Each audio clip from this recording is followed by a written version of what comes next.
Hey guys, how you doing? This is JP Saricolia coming to you once again with another episode of Age of Heroes, my podcast. I hope you're having a great week. Everything's starting good for you. Definitely it is for me. So I'm grateful for, the opportunity to come to you and to express my ideas and to talk about cool things that are, happening within the medium of comics, video games, and the entertainment world. And today I want to talk about something that has been on the news pretty much on the press throughout the weekend, and everybody's talking about it. There's people already posting videos on YouTube about it in regards to this rumor of Marvel being shut down by Disney, which is definitely big news. People freak out, definitely because of it. A lot of people are completely taken by it. A lot of people were, panicking. Of course, Marvel is such a big juggernaut. It's a big part of our lives, and definitely just thinking that the industry it's going in turmoil and Marvel is suffering. Of course, it really brings things into perspective, and it really worries a lot of people.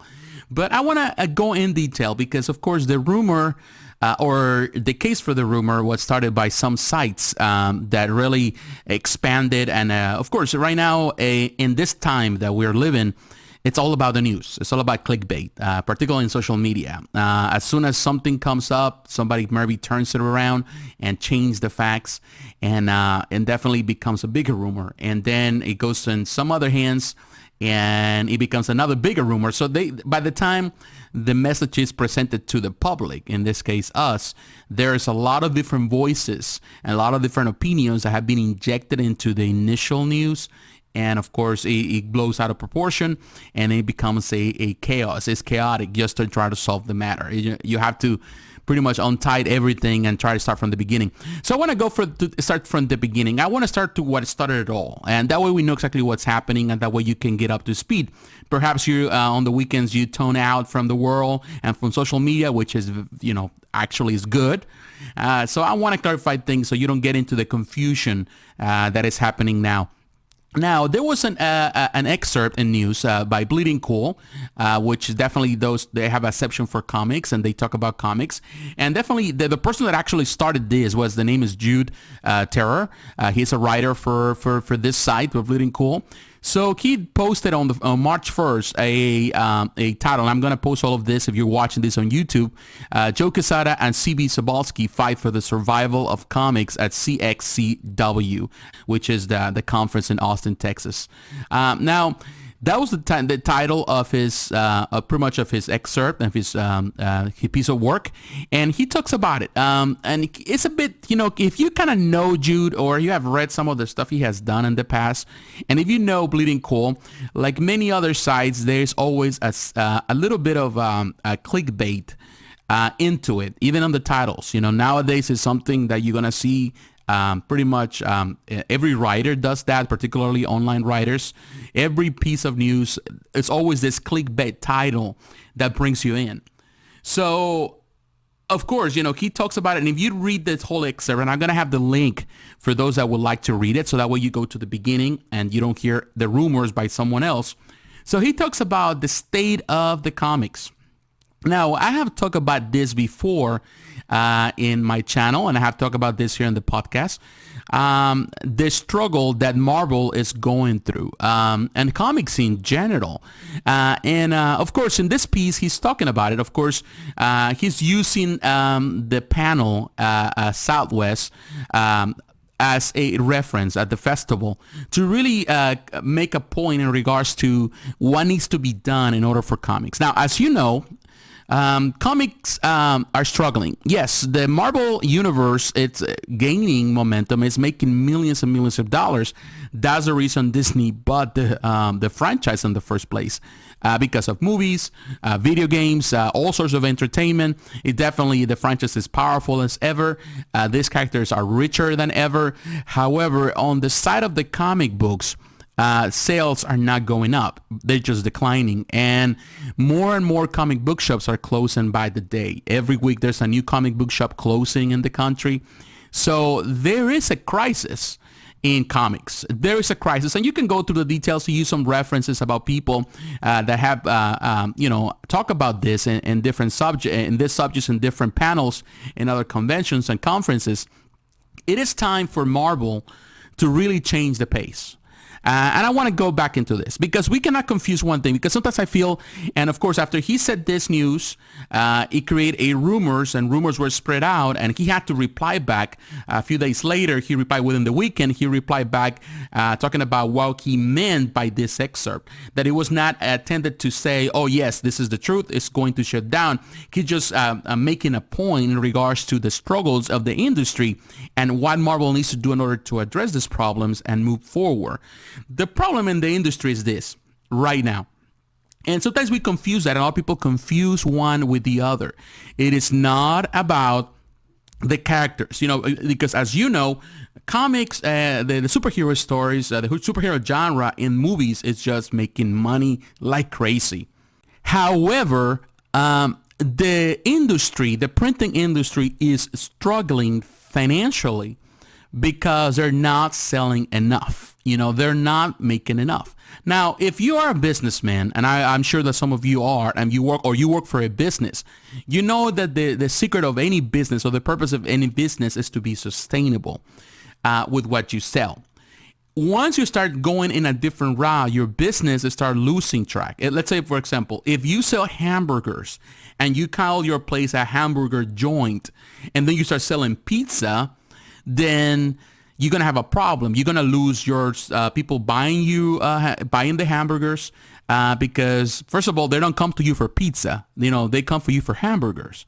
And if you're selling hamburgers and if you're selling pizza at the same time, people might like the pizza. You may get people buying the pizza, but then you're going to lose your customer, your client base, particularly the ones that have been coming to your joint for years just for the hamburgers. So you have to know exactly what you are. And the problem with Marvel, of course, it's a company in many divisions of it. The printing side is not selling enough to justify the overhead, to justify for, in this case, Disney, the parent company, to say, you know what, we need to keep you in business because you are bringing money.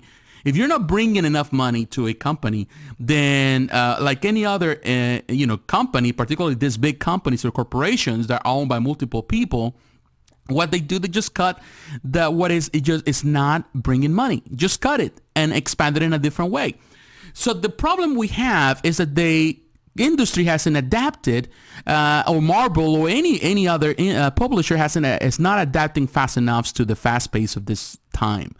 And that's something that needs to be changed and needs to be addressed in order for these comic books and for comics in general to be sustainable in the near future. And I keep pointing some out, some people that they were saying stuff, some assessor like Brian Hibbs, he took a recent takedown of big comics and in an excerpt that he did in a conference, and he used that as reference on the original post. And he talks about that the necessity to come with a new strategy. The problem with the industry today, particularly talking about publishing companies. I'm talking about the movies because a lot of people might watch the movies, they support the movies, they buy the collectibles, but it doesn't mean that they read the comics. I can tell you one thing, I haven't read floppies in a long time. I don't read comics anymore. I buy omnibuses, I got collections like most people do nowadays, at least on my generation.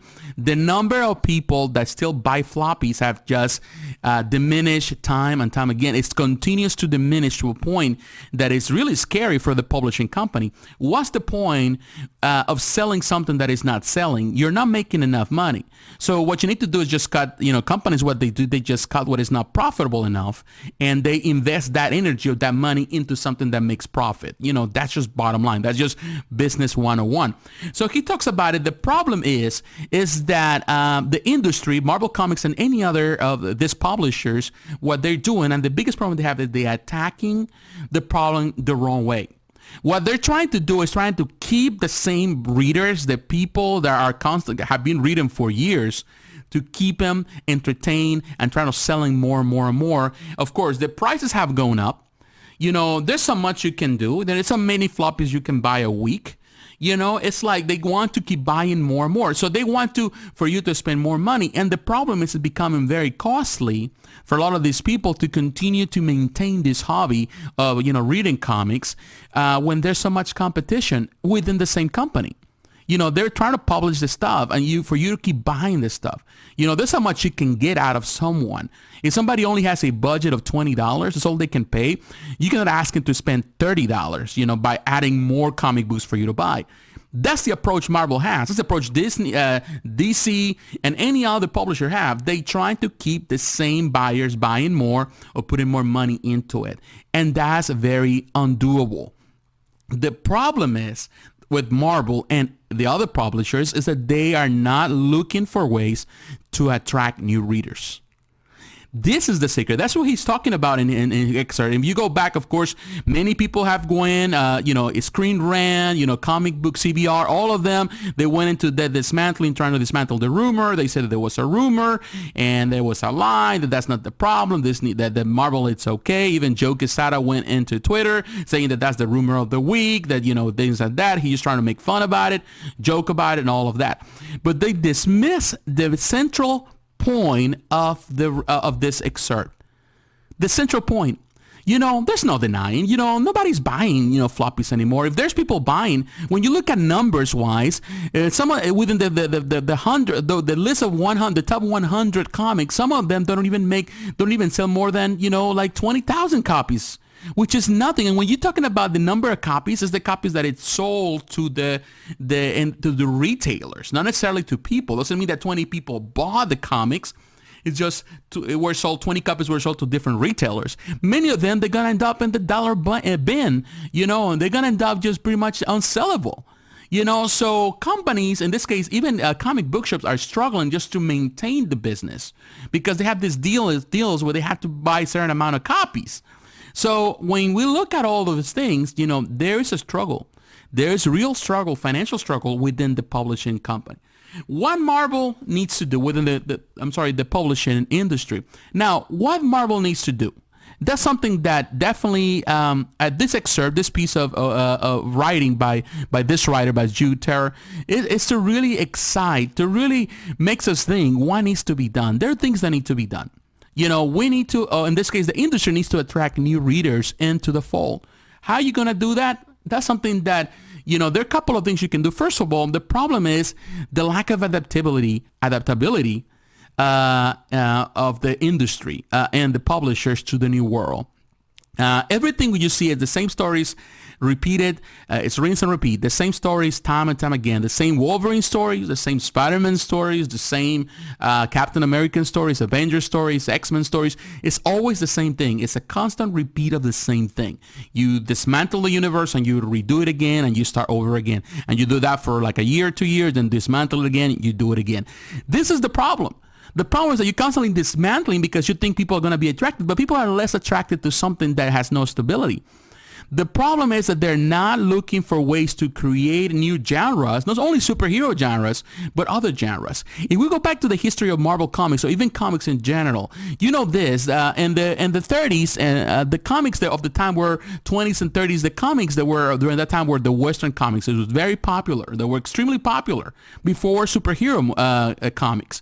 Now, in the 40s, because of the war, because of World War II, there was a patriotic desire in America for people to to read more comics, and they want to know more about superheroes. Superheroes became very popular because they were people standing for what was right, defending things that was right. That's the reason why Captain America became so popular. Throughout the 40s, it was a very popular time. Prior to that, it was just Westerns and anything that has to do with sci-fi. But after that, it was superhero stories. Now, in the 40s, after the World War II ended, the world changed. People were more skeptical of certain things.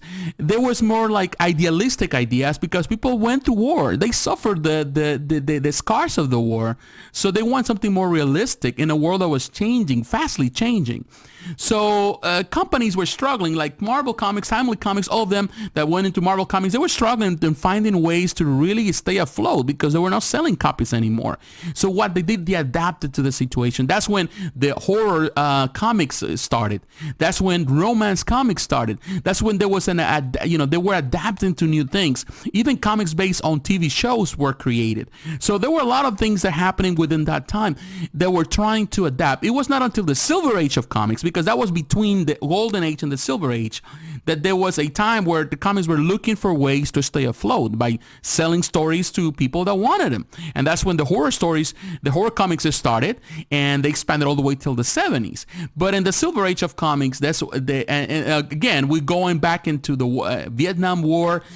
There was another need for superhero stories. So that's when, of course, you see Spider-Man, Fantastic Four, you see all of them through Marvel. There was an expansion, a tremendous expansion of comics. But then again, in the late 70s and the 80s, there was a downflow. Of course, after the war, there's always this darkness. And that's when a lot of dark comics started again in the 80s. You see a lot of more dark tones in comics, but also an increase in the, horror comics and things like that. And then, of course, you see there's always a time, there's an evolution in comics. You have to find a way to adapt. I think we're going into a we're going because of the movies. There's a lot of people interested in superhero stories. But like everything else, it's just that the hype of the moment. How we can move forward to that. And I think Marvel needs to address those issues. They have brought Star Wars comics into it. Now Disney, of course, and Marvel, they're doing, again, Star Wars stuff. But there's other stories that they need to explore. Maybe other things that people would like to hear. Try new things. Try new stories. How to attract the young generation. Maybe comics based on, video game stories, because that's the most popular thing. Comic books based, and, some companies like, in this case, Dark Horse is doing it. Even, I just kind of forget. There are other publishers, smaller publishers that actually are trying, IDW, they're trying that, trying superheroes or in this case, comics based on video games. You have to find the ways. There's always the need. The thing is, bottom line is this. There's always the need of good storytelling. There's always the need for comic books, or at least stories that are told in a good manner. But now it's important for the industry to change, to adapt. Some people were using the example, why is it that not even Marvel lends its characters to other publishers, give them the rights? Like, IDW is producing right now characters for Disney, is printing comic books for, Donald the Duck and Mickey Mouse. Why is it that Marvel doesn't do it? I doubt that this is something that Marvel will ever do, because the way they were created, the way that they hold the rights, it is very unlikely that even Disney can allow that to happen. They have total control. However, I believe that Marvel Comics needs to also start exploring in different grounds or different comics. Some of the most interesting comics, and I can tell you one thing, because I was watching just recently The Umbrella Academy on Netflix. I never read the comic book story, never did. But you know what? When I was watching it, I was kind of passingly through, and I need to review it at some point. My wife watches. She's a binge watcher. She was watching it, so I decided, let me just try it to watch a few episodes with her. And I was very interested. So I went to Dark Horse Comics, because I'm a Dark Horse Comics. I have a lot of digital comics from them, and actually I purchased the collection, and I read it. I read it very quick. There's not many issues. And I read the first part. I still need to read the second. I started reading the second part, the second run, which is, the Umbrella Academy Dallas. And there's the third one. I haven't read that one yet. And you know what? I was very, it really grasped my attention. It's about superheroes, but on a different tone. And when you try new things, and you change from the status quo, and Dark Horse has been struggling as well. They lost they lost stuff. A lot of they have lost a lot of franchises they were holding. So they're finding ways, looking for ways to really bring more stories to the forefront. And of course, this happened a few years ago, the Umbrella Academy. But things like that, like this type of stories, are different. And I think that's something that Marvel needs to explore again. Like they did back in the 40s, like they did back in the 60s and 70s, explore new ground, tell new stories, create new characters. We're tired of the same thing. I'm not going to go back to a comic book shop to keep buying floppies, because I don't have any interest in it, because the stories that you have are the same thing that we have seen before. They deconstruct the characters, and then sometimes they don't put them back together the way they were before. We want new things. I'm tired of reading Batman stories. I think Batman stories have been told to death. I'm tired of reading Spider-Man stories because they've been told to death. I love the characters. I love this story. You can retell them to me again. I love them. I can go back and read the same old stories. But it's time for new stories. It's time for new things. And for maybe perhaps stories that had nothing to do with superheroes. And I think that will bring more people again into comics. At least attract a new generation of comics. Yes, the floppies are something that is a dying breed. But you can go digital. You know, if you have to go digital, but create new stories. Because at the end of the day, it's not the format, it's the story. What really matters is the story and how you present the story. If you don't have a good story to tell, it doesn't matter. It doesn't matter how you present it to people. It doesn't matter they come in a golden plate. Still, it's not going to be bought. People are not going to support you. Just bottom line. So this was the rumor, of course. You know, some people got all offended, about it. A lot of people were all scared, all of that. It was just a rumor. We know that things are not looking the way they are. And of course, Quesada's response is more like PR, trying to just kind of hold the crowd. And of course, even this guy, this writer, have to go back and kind of get on the other excerpt where he kind of apologizes in some ways about what he was said about him. But it's just more probably he was forced by the company because of the backlash that they were expecting or they were already having. So they decided just to retract that. But in many ways, if you go back to the original post, you really can see that he makes a lot of sense and he has a lot of good points that need to be considered. So what is your opinion? I would like to hear it. Please don't forget, if you're watching this on YouTube, please like, comment, and subscribe. Don't forget to hit the notification button so you're reminded of the next video. Thank you for listening to the podcast. If you're doing that through iTunes, Stitcher, or Spreaker, I really appreciate this support. Please share this with your friends. You can do that through Facebook. Follow me on Facebook on my Facebook page, or you can follow me on Twitter, Instagram. All the links are down below. So, and also you can, if you want to support this channel financially, you can do that through Patreon, and you can also do it through PayPal. Everything, again, all the links are down below. So once again, thanks for listening. God bless you and have a phenomenal week. Talk to you again. Bye-bye.